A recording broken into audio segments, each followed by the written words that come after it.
आजकल एक विषय बहुत ज़्यादा चर्चा में है, वो है संसद में जो वक्फ बिल पर चर्चा चल रही है उसके ऊपर। सरकार ने वक्फ बिल में संशोधन करने के लिए प्रस्ताव प्रस्तुत किया है और उसमें जो विपक्षी दल हैं उनका आरोप ये है कि सरकार इसमें जो संशोधन ला रही है उसका मकसद मुसलमानों को नुकसान पहुंचाना है। ये सारे स्टैंड जो होते हैं इस तरह के, ये पॉलिटिकल स्टैंड होते हैं, इनका वास्तविकता से कोई लेना देना नहीं होता है। लेकिन मुख्य चीज़ क्या है कि वक्फ कानून है क्या वास्तव में। हम लोग एक चीज़ जानते हैं, सामान्य भाषा में वो होता है ट्रस्ट। ट्रस्ट दो तरह के होते हैं, एक पब्लिक चैरिटेबल ट्रस्ट होता है, एक प्राइवेट ट्रस्ट होता है। इसी तरीके से जो इस्लाम को मानने वाले जो लोग हैं वो लोग ट्रस्ट की जगह उसको वक्फ करते हैं। मतलब जैसे और लोग जो है उसको ट्रस्ट में देते हैं प्रॉपर्टी को, तो इस्लाम को मानने वाले वक्फ में देते हैं। वक्फ भी दोनों तरह के हो सकते हैं, प्राइवेट भी हो सकता है और पब्लिक चैरिटेबल भी हो सकता है। ज़्यादातर जो वक्फ किए जाते हैं वो पब्लिक चैरिटेबल किए जाते हैं। लेकिन है क्या कि ये जो वक्फ कानून का जो सिस्टम है, ये जैसे कि आप ये मान लीजिए कि एक उस कड़ी में एक और एक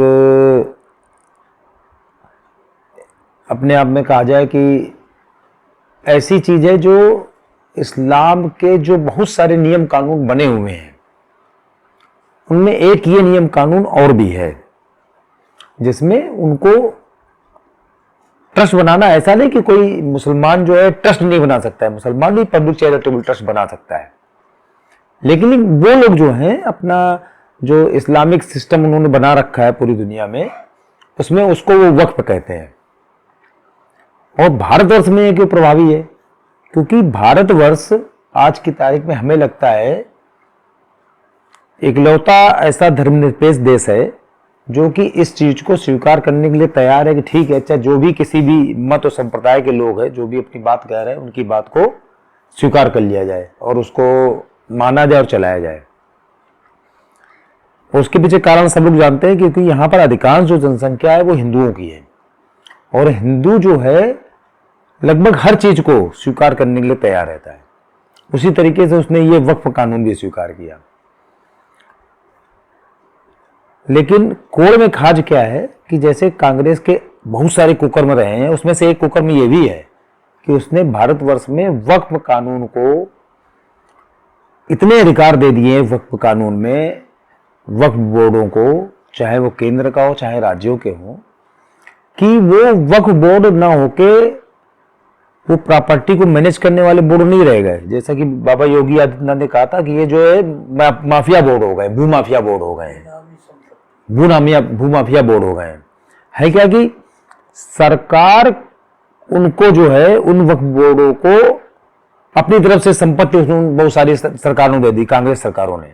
और मेजर जो इसमें जो छल किया गया भारत के साथ वो किया गया 2013 में, जबकि इन्होंने उसमें संशोधन करके सरकार की तरफ से बहुत सारी प्रॉपर्टी दे दी। आज जो है जब इसका चर्चा चल रही थी तो उसमें माननीय गृह मंत्री अमित शाह जी ने बताया भी, कांग्रेस जो है सरकारी प्रॉपर्टी डायरेक्ट अपने चेले चपाटियों को उनको नहीं दे सकती थी, कांग्रेस के जो दलाल होते हैं उनको। तो उन्होंने किया क्या, उन्होंने वक्फ बोर्ड से एक तरह समझौता किया।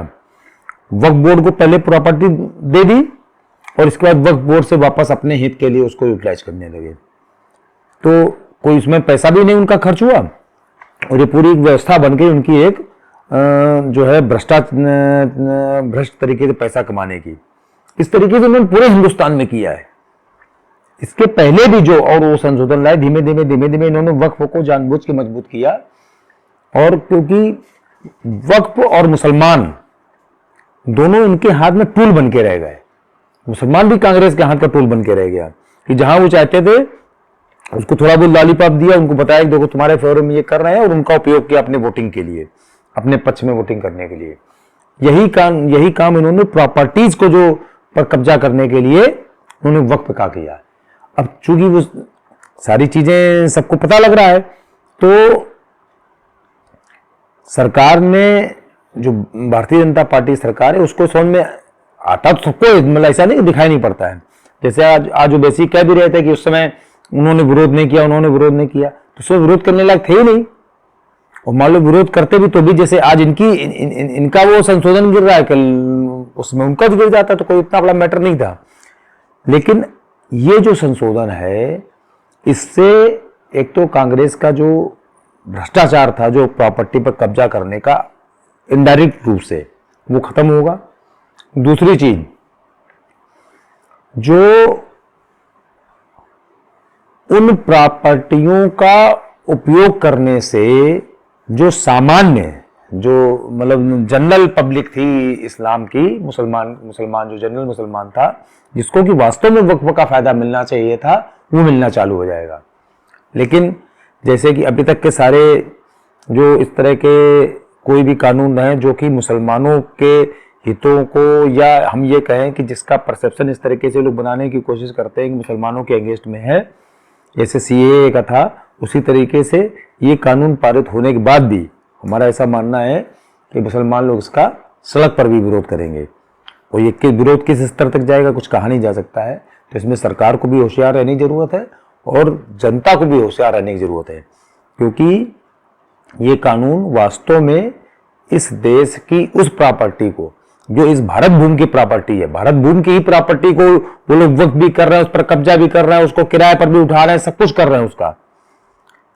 मुसलमान और कांग्रेस सब आपस में एक गठजोड़ बना हुआ है इन लोगों का, कांग्रेस का मुसलमानों के साथ एक गठजोड़ बना हुआ, जो मिलकर सब काम को कर्म कर रहे हैं। तो इस जो है, एक तरह से देखा जाए, ये माफियागिरी है पूरी प्रॉपर्टी पर कब्जा करने की, तो वो हिल रही है। तो ये सब जो है फिर से एक बार देश में अशांत वातावरण पैदा करने की कोशिश करेंगे।